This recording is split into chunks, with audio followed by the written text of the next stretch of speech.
Бид дэлхийн 6 тэрбум хүний нэг хэсэг 2.8 сая монголчууд.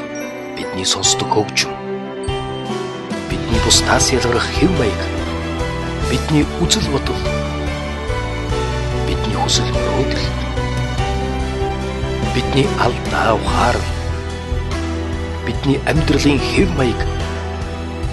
Бидний явахт ялагч байх зорилго. Бидний итгэл үнэмшил. Бидний дотоод ертөнц, бидний сонгосон мэрэгжил, бидний эгэл амьдрал, бид өөрийн ертөнцид амьдардагч, бид нэг л Монгол. Нийгмийн ардчлал, Монголын залуучуудын холбоо. Монгол залуус бид боловсрал, өрсөлдөх чадвар, эрүүл мэнд, зориг, хүсэл мөрөөдлөөрөө дэлхийн залуусын хаана явна вэ? Америк 27 настай еврей залуу олон нийтийн интернет сүлжээ Facebook-ыг үндэслээд өнөөдөр дэлхийн хамгийн залуу тэрбумтон болж интернетийн Google сайтыг үндэслэгч хоёр найз 30 наснда дэлхийн хэмжээний тэрбумтнуудын жагсаалтанд багтсан байна. Харин бид энэ залуусын хаана явна вэ? Бид өнөөдөр юуг шийдэж байж дэлхийн залуустай энэ зэрэгцэв? Энэ асуултын хариултыг олохын тулд бидэнд залуусаас өөрсдөөс нь асууж судалсан бодит ажил хэрэгч судалгаа хэрэгтэй. Харин энэ судалгааг анх удаа нийгмийн ардчлал Монголын залуучуудын холбоо хийсэн байна. Бид ирээдүйд хоёр Монголыг харах болно. Нэг нь хөгжсөн Монгол, нөгөө нь инэл хിവэрээ үлдсэн Монгол. Нэг нь шийдвэр гаргаж бусдад нөлөөлдөг хүчрэг Монгол, нэг нь бусдын гаргасан шийдвэрийг дагдаг номой Монгол. Нэг Монгол нь тэнгэр өд бардам харж бид түүхийг бүтээж чадсан гэж хэлэх болно. Нөгөө Монгол нь газар руу гонигтайхан ширтэж бид хайрын цаг хугацааг алдсан гэж харамсах болно. Ирээдүйн Монгол ямар байх нь өнөөдрийн ирээдээс. Тэр дундаа өнөөдрийн залуучуудаас ихээхэн шалтгаална. Хүний биеийн 70% ус бүрдүүлэхтэй адил Монголын нийт хүн амын 70%-ийг залуучууд бүрдүүлж, тиймээс ч залуучуудад тулгамдж байгаа асуудал гэдэг бол зөвхөн залуучуудын асуудал биш. Нийт Монголын өмнө, нийт Монголын ирээдүйн өмнө тулгамдж байгаа асуудал. Яг үнэндээ залуучуудад ямар асуудал тулгамдж байгаа юм бэ? Монгол залуучуудын орон гэж ярьдаг мөртлөө залуучуудад хандсан цогц бодлого өнөөдөр байна уу үгүй юу? Хүүхдийн асуудал, залуучуудын асуудал хоёр адилхан асуудал уу? Эсвэл арай өөр асуудал уу? Энэ мэд олон асуултын хариуг олохоор нийгмийн ардчлал Монголын залуучуудын холбооноос 3 бие санал асуулгыг өнгөрсөн 6 сарын хугацаанд зохион байгуулсан юм. Энэ бол Монгол орон даяар 21 аймаг, 9 дүүргийг хамарч 3 сарын хугацаанд 38 мянган залуусын дунд явуулсан 3P аргачлалаар хийсэн судалгаа. 3P гэдэг бол олон нийт, төр засаг, хувийн хөвшил бүр өөрийн өнцгөөс асуудыг хэрхэн харж байгааг судлаж, давцахыг тодорхойлдог онцлогтой судалгааны аргачлал юм. Мөн юуг шийдэх гэхээс илүү яаж шийдэх аргачлалд анхаардагаараа ач холбогдол нь өндөр. Судалгааг Англи, Герман зэрэг улсын судалгааны багийнхантай хамтарч хийсэн бөгөөд залуусын нийгмийн асуудлыг тодорхойлсон анхны томоохон судалгаа юм аа. Залуучуудад өнөөдөр яг юу хэрэгтэй дутагдaltaй байгаа юм бэ гэдгийг зөвхөн Улаанбаатар хот гэхгүй ингээд гэр хороолол те хөдөө орнотог сум баг гэдээ бүр наривчлаад сегментээр нь гаргаад тухайн төвшин бүрт нэгээд маш нарийн тодорхойлоод те тэрнийгээ хүрээнд ингээд үйл ажиллагааныхаа ингээд одоо зорилтуудаа төлөвлөлтөө гаргаад ингээд явъя гэж байгаа энэ алхам бол одоо маш дэвшилттэй алхам болчиход байгаа. Ингээд судалгаанаас гарсан гол дүгнэлтүүд рүүгээр 3P судалгаанд нийт 38 мянган хүн хамрагдсан. Судалгаанд оролцсон залуусын 38% нь болох 14400 залуус орон байрныхаа байдал сэтгэл дундуур байна гэсэн бол ердөө 3.8% нь орон байранд маш сэтгэл хангалуун байдаг гэж хариулжээ. Яах вэ? Дунд зэрэг гих хаястай хариулт 35%-ийг эзэлж байна. Тиймээс залуус орон сууцтай болохын тулд орлогоо нэмэгдүүлэхийг хүссэн. Харин одоогийн орлогодоо залуусын 65% нь сэтгэл хангалуун биш байгаагаа илэрхийлсэн байна. Үнэхээр л өнөөдөр энэ залуучдыг орлоготой болохгүй бол дараа үе бол аюу хүнд байдалтай л харагдаж байгаа. Өөрөөр хэлбэл одоо юу гэдэг 25-аас 30 насны залуучууд амьдралын жинхэнэ хүндийг үрж хамгийн муу хоол идэж хамгийн хүнд нөхцөл олон цагаар ажиллаж шүү дээ. Энэ үнэн шүү дээ. Яг энэ нөхцөлтэй энэ залуучууд хэр удаан тесэх юм бэ гэдэг чинь өөрөө асуудал واخгүй та. Тийм учраас л энэ залуучуудыг онцгойлон анхаарч орлого нэмэгдүүлэх тухай ярьж байгаа. Зайлшгүй ярьж байгаа. Мэдээж орлого гэдэг бол буцаад орон байр авахд чухал нөлөөтэй. Тэгэхээр энэ хоёр асуудлыг бид нэг асуудал гэж ойлгож байгаа. Ер нь бол залуучуудын хувьд гараанд гарч байгаа цэг зарим залуучуудын маань хувьд орон сууц авах боломж болцоо байдаг. Харин зарим залуучуудын хувьд орон сууц авах нь мэдээж хүсэл мөрөөдөл тийм ээ тэдний хувьд асар хол харагдаж байгаа. Энэ үүднээс нийгмийн арчил Монголын залуучуудын холбооноос санаачлаад ихтэй сургууль төгсөж байгаа залуучуудаа төр амьдрах орон сууцны төслийг хэрэгжүүлэхээр санаачлан ажиллаж байна. Тэгээ залуу хүмүүс орон сууцтай болёо гэхээр бидэрт боломж бол одоо яг өнөөгийн нөхцөлд маш хомс байна. За бид нар одоо зээлэнд хамрагдаа орон сууцтай болёо гэтэл биднэрт одоо урьдчилгаан мөнгө төлөх тал дээр асуудалтай байна. Нэгдүгээрт, хоёрдугаарт ажлын туршлага, ажилласан жилийн одоо туршлага ч юм уу те зээлэнд хамрагдах барьцаа хөрөнгө гээд маш олон шаардлагуудыг банк болон одоо тэр орон сууц санхүүжилтийн корпорациас тийм шаардлагуудыг тавьдаг. Гэтэл бид бүхэнд одоо тэр шаардлагуудыг биелүүлэх боломж нөхцөл хэр байна вэ гэж. Тэгэхээр энэ тал дээр залуустай илүү боломж олгоод уян хатан хандах хэрэгтэй болов. Биднийг орон сууцтай болоход тийм ээ дэмжих хэрэгтэй болов. Судалгаанд хамрагдсан залуусын 67.5% нь хамгийн түрүүнд хямд орон сууцтай болгох, хөнгөлөлтөө зээлд хамруулах, төр оршин суух орон сууцаар хангаж өгөөч гэж хүссэн байна. Энэ бол залуус хэрэгтэй хамгийн нэгдүгээрх үйл ажиллагаа гэж нэгэн дуугаар тодорхойлжээ. Монголын 16-аас 35 насны нийт залуусын 70% нь гэр хороололд мөн хөдөө орон нутагт амьдарч байна. Өнөөдөр 16-аас 35 насны залуучууд Монгол улсын нийт хүн амын 66.8%-ийг бүрдүүлж байгаа. 66.8%-ийг бүрдүүлж байгаа. За энэ залуучуудын 67.3% нь орон нутагт бас гэр хороололд амьдарч байна. Харамсалтай нь өнөөдрийн одоо жишээлбэл энэ залуучууд руу чиглэсэн бодлого үйл ажиллагаа өнөөдөр илүү байшин хороололд хандж байгаа ийм залуучууд руу чиглэсэн бодлого үйл ажиллагаа явж байна гэж бас бидний хувьд үзэж байгаа. Тэгэхээр гэр хорооллын дунд байгаа залуучууд гэр хороололд амьдарч байгаа одоо энэ бүхий л одоо хүмүүсийн хувьд бол бид нар төр засгаас хандсан юм тусгаалсан бодлого хэрэгтэй юм а гэдэг байдлаар бас бидний гаргаж байгаа. Харин хөдөө орон нутагт болон гэр хороололд амьдарч байгаа залуус ажилгүйчүүдийн бараг 40%-ийг эзэлж байна. Тэдний гол бэрхшээл нь их сургууль төгссөн байлаач ажлын байранда тэнцдэг. Эсвэл эзэмшсэн мэргэжлийнхэн дагуух ажлын байр орон нутагт нь байдгүй зэрэг түгээмэл бэрхшээлийг дурдж байна. Тиймээс орон нутаг дахь залууст техник мэргэжлийн сургуульд нийгмийн арчлал Монголын залуучуудын холбоо ажлын байр хөдөлмөрийн зах зээлийн талаарх өөрчилсөн прогноз мэдээллийг албан ёсны вебсайтаараа дамжуулан залуустаа хүргэж эхэлж байна. Мөн сургууль төгссөн ч ажлын байрны шаардлага хангаж чадахгүй байгаа залуусын хувьд сургалтын тогтолцоонд өөрчлөлт оруулж техник мэргэжлийн сургууль болон ажил олгогч, аж ахуйн нэгж хоёр хамтран боловсон хүчний сургууль төгсөгч нь ажлын байрны шаардлага хангадаг болно. Энэ тогтолцоог түгээх нь асуудлыг шийдэх гол гарц хэмээн нийгмийн арчлал Монголын залуучуудын холбооныхон үзэж байгаа юм а. Мэргэжлийн сургалт үйлдвэрлэлийн төвийн одоо их төв маань одоо улсын өмчт улсаас одоо удирдлагатай.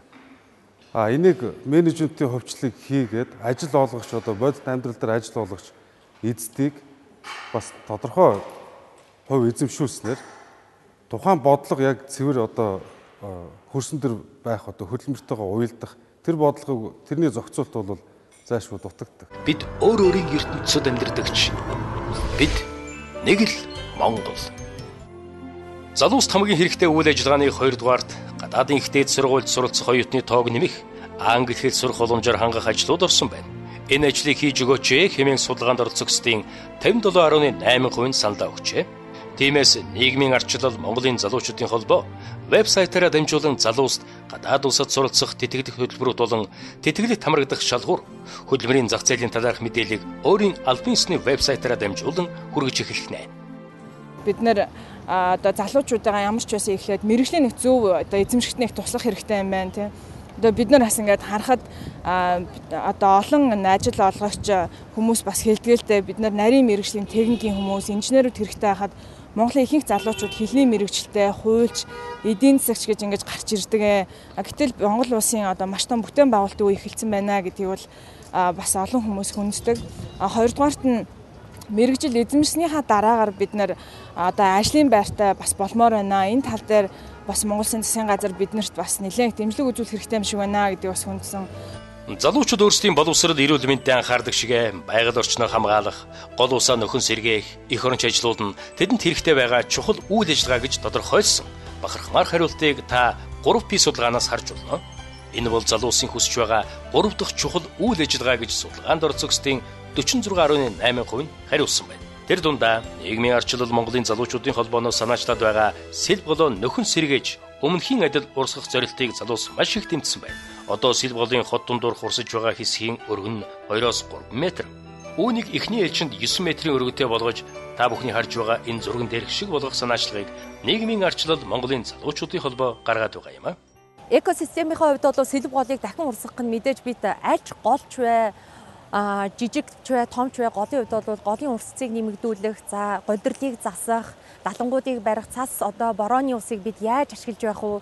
Мөн экологийнх нь ойр тойрны одоо хоёр хажуудлынх нь бүсдэр жишээлбэл ямар ногоон байгууламжууд байх ёстой юм? Иргэд яавал тайван амьдрах юм? Үр хөвгтэйгээ яавал бид их сэтгэл хангалуун явах юм бэ гэдэг тэр одоо төлөвлөлтийг хийгээд бид нар мэргэжлийн үүднээс энэ усны хүрээлэнгийнхэнтэй мөн гидрогеологчтой хамтраад Сүхбаатар дүүргийн засаг дарганы тамгын газартай үндсэн санаачлагч нь бол нийгмийн арчил Монголын залуучдын холбоо маань одоо санаачлаад энэ ажил руу орж эхэлж байгаа.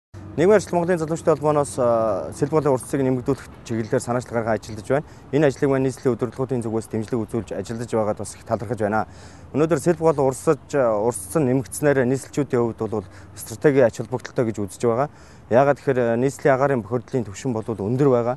Энэ үед сэлб голын урсц нэмэгдснээр агаарын тоосчлт буурах магадлал маш өндөр байгаа гэж үзэж байгаа. 3P хэлэлцүүлгийн үр дүнд өнөөдөр нийслэлд маань заашгүй шаардлагатай байгаа сэлб гол урсцсан нэмэгдэх заашгүй шаардлагатай гэдэг ийм санал бол давмгаалж гарч ирсэн. Энэ ч учраас нийгмийн арчил Монголын залуучдын холбоо бол үр дүнтэй ажил хийхийн тулд энэ ажлыг санаачлан ажиллаж байна. Үүнийг маань нийслэлийн удирдлагын зүгээс цаашаа дэмжиж байгаад их талархалтай хандаж байгаа. Иймд одоо нийслэлчүүд маань энэ сэлб голынхоо урсцыг нэмэгдүүлэх тал дээр өөрсдийнхөө санаачлагыг нэмэгдүүлж орж ирж ажиллах зайлшгүй шаардлага байна. Ингэснээр бидний хийсэн 3P хэлэлцүүлгийн үр дүн гарах юм а. Мэдээж экологийн нөхөн сэргээл гэдэг маш үнэтэй. Нэг дор нэг үйлдэлээр сэлб голыг бүхлээр нь урсцыг нь 2 дахин нэмэгдүүлчих боломж байхгүй. Гэхдээ нэн тэрүүнд хотын дундуур урсаж байгаа хэсгээс сэргээж урсгаад энэ нөхөн эргэлтэд өргөжлүүлэхээр төлөвлөжээ. Жилийн дараа бидний очих дуртай газрын нэг нь сэлб голын эрэг болох нэ. Бид өөр өөрийн ертөнцид амьдардагч. Бид нэг л Монгол. Хизээ шоцрогддгүй мод бол эрүүл амьдрах хэв маяг. Гэвч сэтгэл гонсойлгом нэг дүгнэлт 3P судалгаанаас гарсан нь эрүүл бие сарул ухаанаараа гайхагдж явах эд залуу үеийнхэн маань 86.5% нь эрүүл мэндэд сэтгэл хангалуун бус сэтгэл дундуур дунд зэрэг байдаг гэсэн хариултыг өгсөн байх юм а. Ердөө 13% нь л биеийн эрүүл мэндэд сэтгэл хангалуун маш сэтгэл хангалуун байдаг гэж хариулсан байна. Хүн бол зөвхөн хөдөлгөөнөөр эрүүл байна гэж бас байдаггүй. Хүн зөвхөн эрүүл мэндийн боловсролыг авчаад тэргээ хэвшүүлэхгүйгээр бас эрүүл явна гэж байдаггүй учраас энэ хоёрыг цогцоор нь шийдэж нэг талд нь залуучуудын эрүүл мэндийн боловсролыг дэмжих хөтөлбөрийг эрчимтэй авч хэрэгжүүлээд нөгөө талд нь түүний дэмнэх тэр одоо үйл ажиллагааг нь хамт давхар явуулвал илүү үр дүнтэй гэж бид нар харж байгаа. Бид нар бол хамгийн түрүүн залуучуудад хүрч залуучуудын эрүүл мэндийн асуудлыг шийдэх хамгийн түрүүний бодиттой алхам бол тэдэнд эрүүл мэндээ одоо зөв сайхан авч явах эрүүл мэндийн боловсрал. Эрүүл мэндийн боловсрал гэдэг маань тийм хүнд зүйл биш. Энэ маань заавал анагаах ухааны дээд сургууль сураад заавал тусгай олон цагийн хичээл авах зүйл биш л дээ. Энэ зүгээр амьдралын хөвшилтэй жишээлх юм бол хүн өдөртөө ямар хэмжээний хоол идээд хоолоо ямар цагт аваад яаж түүнийг хэрхэн зөв найруулж идэх юм гэдгээс л эрүүл мэндийн боловсрал эхэлдэг учраас бид нар энэ тал руу чиглэсэн сургалтын үйл ажиллагаануудыг л явуулах юм бодолтой. 3P судалгааны тайлангаас чухлыг нь онцлон та бүхэндээ багслан хүргэлээ. Энэ асуудлууд олон жилийн турш нэг нэгээрээ суглагдсан яригдж л байсан. Жил өнгөрөх тусам асуудалд нэрвэгдсэн залуусын тоо нэмэгдэж асуудлууд нь бас нэмэгдэж байна. Эдгээр асуудлаараа залуучууд өнөөдөр хэн тандах нь тодорхойгүй байна. Асуудал бүрийг харьяалан хариуцдаг яамд байдагч тэдний явуулж буй бодох нь залуусыг үргэлж орхигдуулж ирсэн. Тиймээс зөвхөн залуучууд бидний асуудлыг төрийн бодлогод суулгаж чаддаг. Бодлогоо бодитоор хэрэгжүүлдэг засгийн газрын харьяа агентлаг хэрэгтэй байна. Монгол орн бол хүүхэд залуучууд нь 70% эзэлдэг гэд үзэхэд за одоо нийгмийн өмнө тулгарч байгаа энэ сорилт өндөрлөл бэрхшээл илүү одоо тэр хүүхэд залуучууд залуу гэр бүл хүнд тусч байгааг аваад үзсэн ч за дээр нь бас сүүлийн жилүүдэд бидний явуулсан одоо нийгэм улс төрийн бодлого бол хөвчлэн одоо ахмадуудад илүү чиглэсэн байх гэдэг юм тийм ээ. Хүүхдүүд рүү хандсан. Тэгэхээр энэ утгаараа үзэх юм бол одоо бас залуучуудын байгууллагын асуудлыг төрийн хүрээнд тодорхой цаг хугацаанд одоо ажилуулад үзэхэд бол одоо буруу биш баха. Өнөөдөр энэ залуучууд л энэ улсыг хөгжүүлнэ. Тэгэхээр энэ залуучууд руу чиглэсэн тодорхой бодлогод байх хэрэгтэй. Тийм ээ, ажил хөдөл энэ төр гэл энэ бол маш том асуудал шүү дээ. Тийм ээ. Өнөөдөр биднүүд ганцхан уул уурхай яриад байгаа юм. Уул уурхай биш байхгүй. Тийм учраас залуучууд руу чиглэсэн бодлогоо бол нэлээд тодорхой болгоод За энийгээ хэрэгжүүлдэг агентлаг бол байх нь бас зүйтэй явж болох юм аа. Аль нэг одоо ерөнхий сайд нь л залуучуудын бодлогоо барьж авах хэрэгтэй байхгүй. Жишээлбэл одоо өнөөдөр Сүхбаатарын Батболд одоо ерөнхий сайдын алба харж байхдаа би бол залуучуудын бодлого барьж авнаа. Хүүхдийн биш. Эдийн засгийн биш. Монгол төрийн бодлого, засгийн газрын бодлого бол залуучууд дээр төвлөрөх ёстой гэж. Би зүгээр агентлаг байгуулахыг бол ерөөсөө эсэргүүцэхгүй байна. Залуучуудын хөгжилд улс орны төр төсвийн бодлогоор тодорхой дэмжлэг, хөрөнгө оруулалт зарцуулагддаг болохын тулд залуучуудын асуудал эрхэлсэн. Тодтгол залуучууд соёл, спортын асуудал эрхэлсэн би бодд юм л да. Ийм төрийн захиргааны байгууллага байх нь зайлшгүй. Онцлог нь яагаад гэвэл Монгол улс залуучууд орно. Ийхүү Монгол залуусын өмнө тулгамдаад байгаа гол асуудлууд тэдгээрийг шийдэх гарцыг хамт эрэлхийлсэн бодит судалгааг нийгмийн ардчлал Монголын залуучуудын холбоо анх удаа хийлээ. Харин одоо бид залуусын хэлсэн асуудлыг шийдэхийн тулд үзэл бодол, нам, улс төр гэж хуваагдаж, замын хоёр талаар алхалгүйгээр нэгэн зорилгын төлөө замын голоор хамтдаа алхах цаг ирлээ. Хэдийгээр бид өөрөөр ертөнцид амьдардагч бид нэг л Монгол.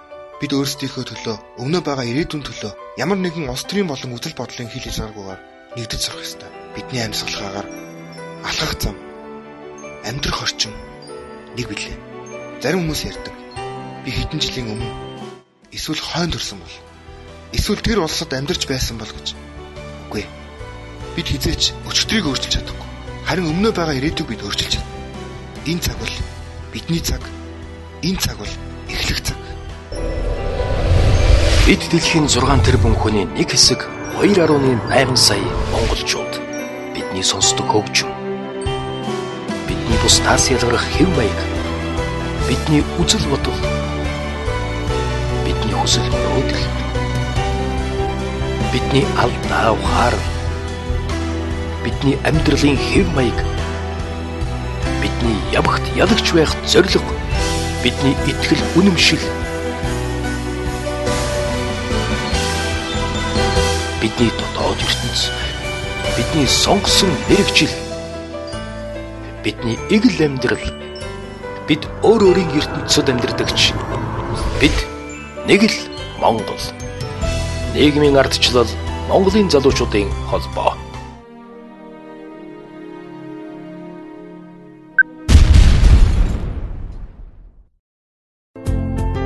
Анх удаа Монгол зохион байгуулагдсан 3 бие судалгааны нэгдсэн дүгнэлт тайланг Монгол улсын ерөнхий сайдад цаг үе ба залуус нэвтрүүлгийн үеэр өргөн барьж судалгаанаас гарсан залуучуудын агентлаг байгуулах, спорт цогцлбор барих, залуу гэр бүлд зориулсан төр орон сууцны хөтөлбөрийг дэмжихийг хүслээ. Монгол улсын ерөнхий сайд нийгмийн ардчлал Монголын залуучуудын холбооноос дэвшүүлж буй эдгээр асуудлыг судлан үзэж шийдвэрлэхээ амлалаа.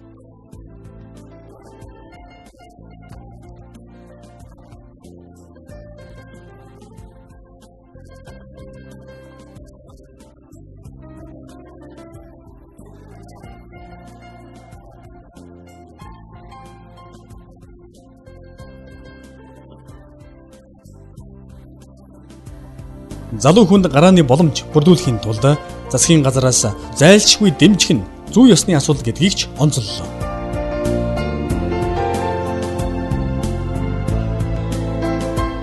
Түүнчлэн судалгааны үндэслэн гадаадд суралцж буй оюутан залуусыг эх орондоо ирж ажиллахыг уриалж, дэлхийн Монгол залуу аяныг зохион байгуулж, Оросын холбооны улс, бүгд найрамдах Хятад ард улс, Америк нэгдсэн улс, Англи, Австри, Герман, Швед, Солонгос зэрэг улсад суралцж буй оюутан залуустай уулзаж холбооны салбар зөвлөлүүдийг байгуулан ажиллуулж байна.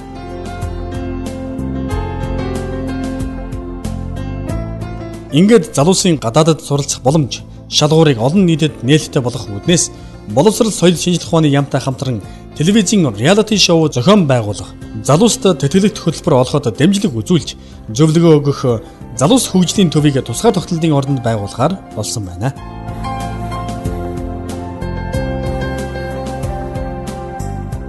Нийгмийн ардчлал Монголын залуучуудын холбоо залуусын дийлэнх нь амьдарч буй орон нутгийн залууст хурж ажиллах бодлогыг ээлжид баг хурлаасаа зарлаж, ард түмнээ сонсын аяны хүрээнд 21 аймаг 301 суманд хурж ажиллажээ. Зүүн, баруун, говийн, хангайн, төвийн гэсэн 5 бүс чуулганаар залуус бүс нутгийн хэмжээний хөгжлийн асуудлыг хэлэлцэж, бид нэг Монгол уряндор Монгол орны өнцөг булан бүрээс цуглан ирсэн залуусын саналыг нэгтгэсэн байна. Ингээд орон нутгийн хөгжилд залуусын оролцоог хэрхэн нэмэгдүүлэх талаар санал боловсруулж, Монгол Ардын намын удирдах зөвлөл улсын хурал дах намын бүлгийн гишүүдэд хүргүүлсэн байна.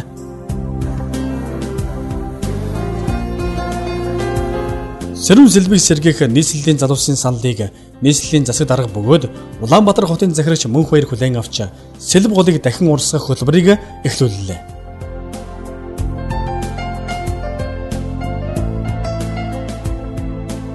Мөн Монгол улсын ерөнхий сайд Батболд Сүхбаатар дүүргээс сонгогдсон их хурлын гишүүнийхээ хувьд өөрийн багцын 1 тэрбум төгрөгөө хандивлахаар боллоо.